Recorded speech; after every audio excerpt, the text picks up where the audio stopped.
Today, your Amazon relay questions answered. Roll it.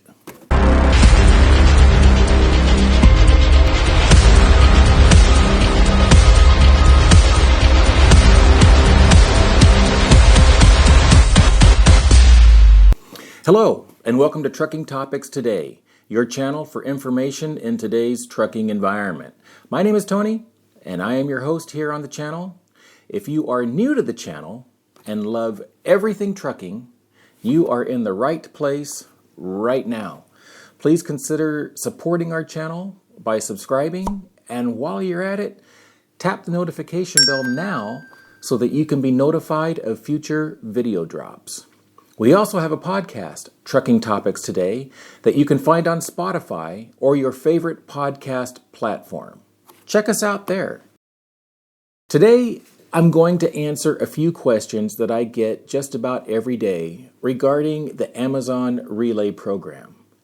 And by the way, if you are currently pulling Amazon Relay loads or have pulled them in the past, let us know by liking this video as well as in the comments below, what your experience has been. Also, if you're interested in me going live here on YouTube to answer your questions on anything trucking, please let me know in the comments as well. I'm planning something like that as well. Now, just as a reminder, this video is based on the Amazon Relay program and does not apply to Amazon's dedicated freight program, okay? We're going to concentrate on Relay. Please watch this video in its entirety, as all 11 questions that I answer will assist you in working with Amazon loads and stay off of their radar. And by the way, a bit later in this video, I'm going to give you an inside scoop on how you can get access to loads before a majority of the other carriers hunting on the Relay board. So stay tuned. And here we go. So question number 1. What are the requirements to become an authorized carrier on the Relay platform? You must have an active DOT number with interstate authority and a valid MC number. Note that it is interstate authority and not intrastate authority, as that will not be accepted. Also, do not apply until your authority is active. After your application is submitted to the FMCSA, it takes approximately 1 month for the authority to get activated.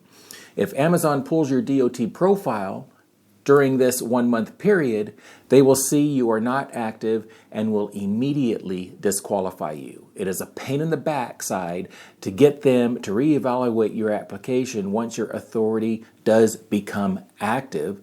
So do yourself a favor and make sure you are active before submitting the Relay approved carrier application. Amazon will accept your authority on day 1 of activation. There is no waiting period unless they have changed that since this video was uploaded. Your carrier entity type must be authorized for property and for hire. This information is entered as part of the online application process for your authority. You will need a FMCSA safety rating of satisfactory, none, or not rated. Note that if your authority is new, it will not show satisfactory. Rather, you will likely see not rated noted on your FMCSA profile. Amazon accepts that rating.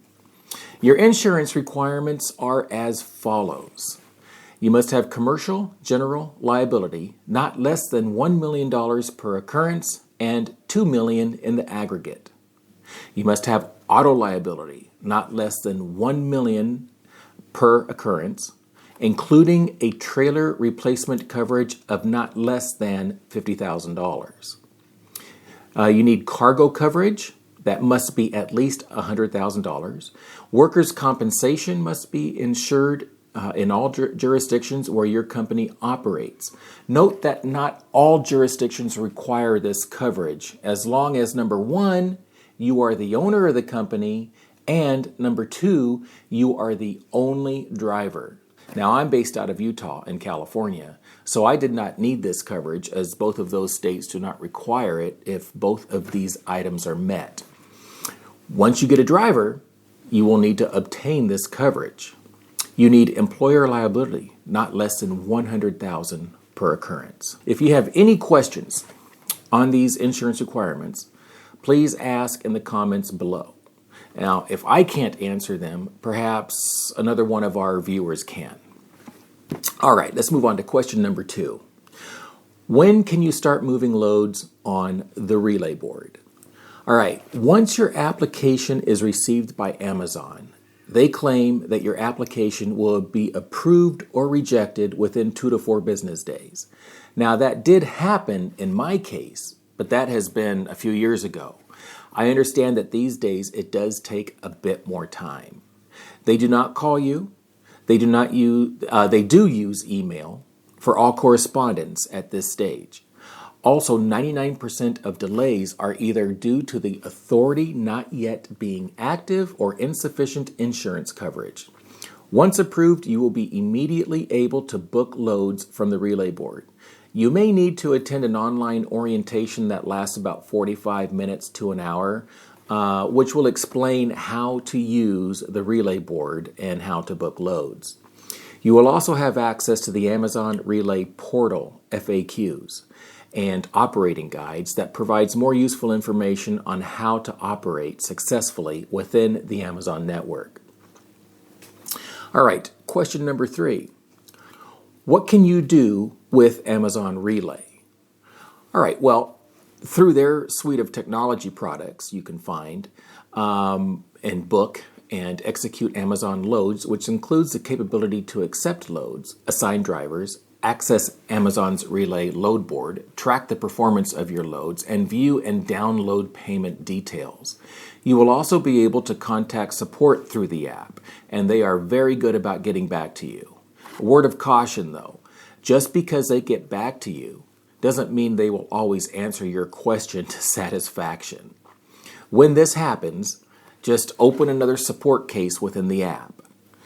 Throughout the Relay app, which is available on both iOS and Android, drivers can view and manage load status. They can report delays and use truck-friendly commercial navigation. It is important to note, though, that all carriers and drivers are required to use the Amazon Relay product suite for all Amazon loads. Okay, question number 4. What type of equipment does Amazon accept? Now, with regard to tractors, they will accept day cabs, box trucks, and sleeper cabs.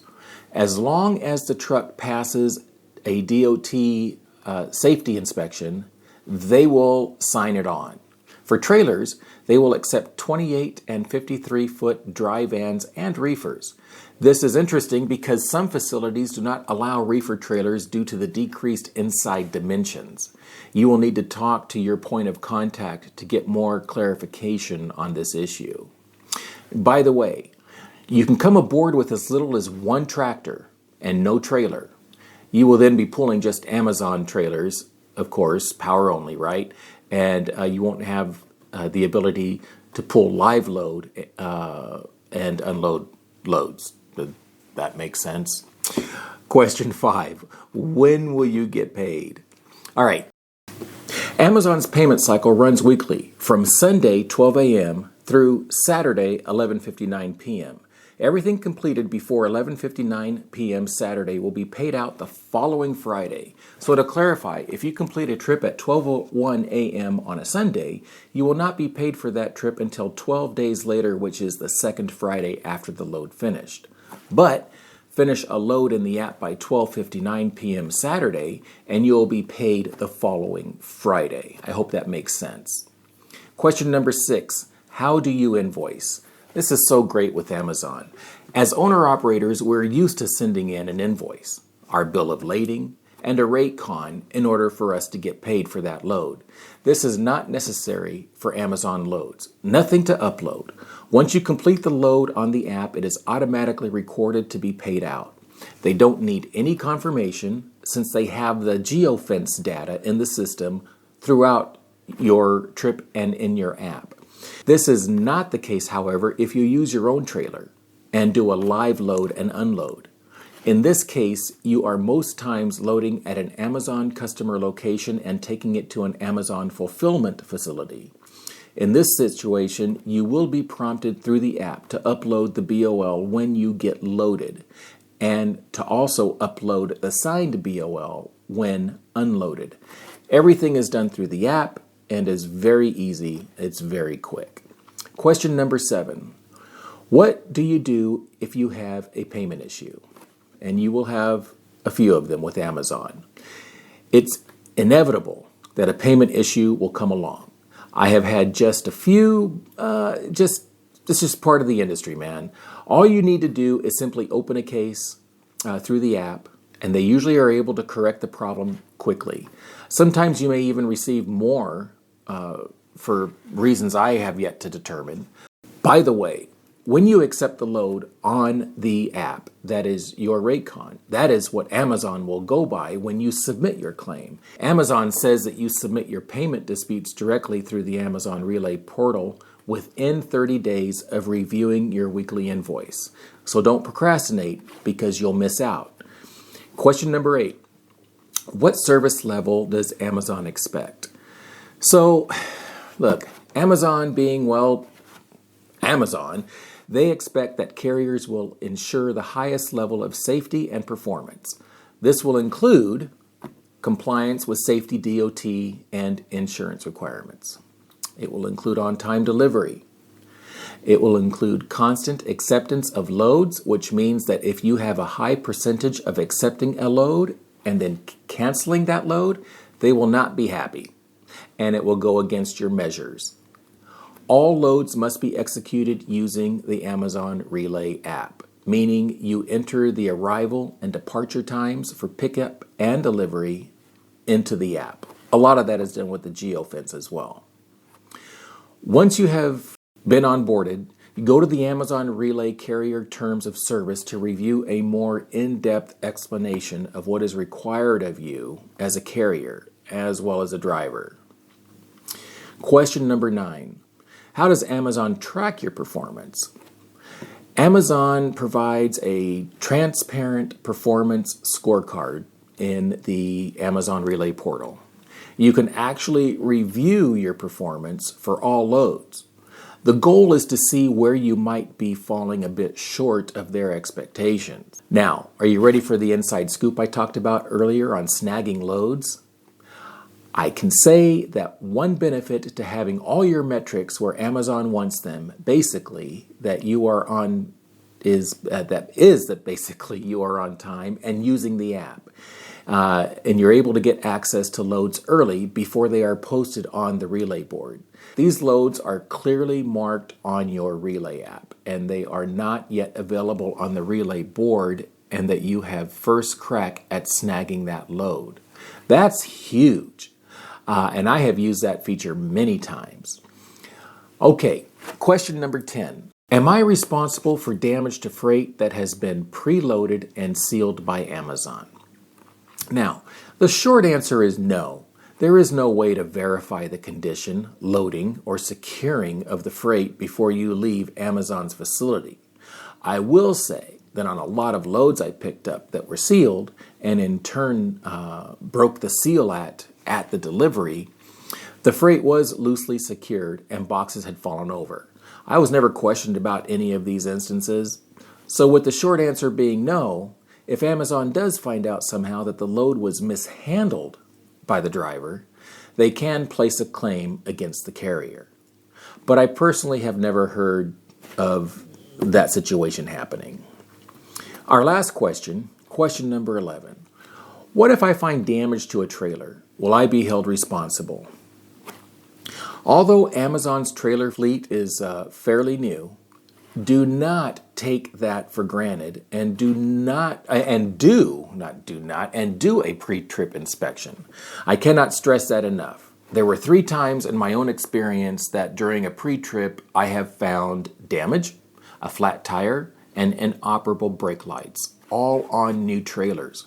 With regard to damage, if the damage does not prevent the trailer from being placed out of service, take pictures of the damage before you leave the facility and report it to the guard upon departure. For flat tires, lights, and other operational issues, report to the guard gate and they will get the ball rolling for a mobile truck to correct the issues. When a truck is ordered, it does not take long for them to show up, as Amazon has a contract with those providers to be priority calls. Both times a truck was called, I was rolling within an hour of the call being placed. Please support us by liking this video and sharing, and take a quick moment to subscribe. Also remember to look for our podcast, Trucking Topics Today, on Spotify or your favorite podcast platform. I hope that this was helpful to you.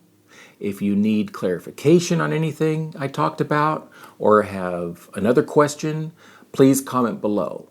As always, I really appreciate your time. We will see you next time. And please be safe.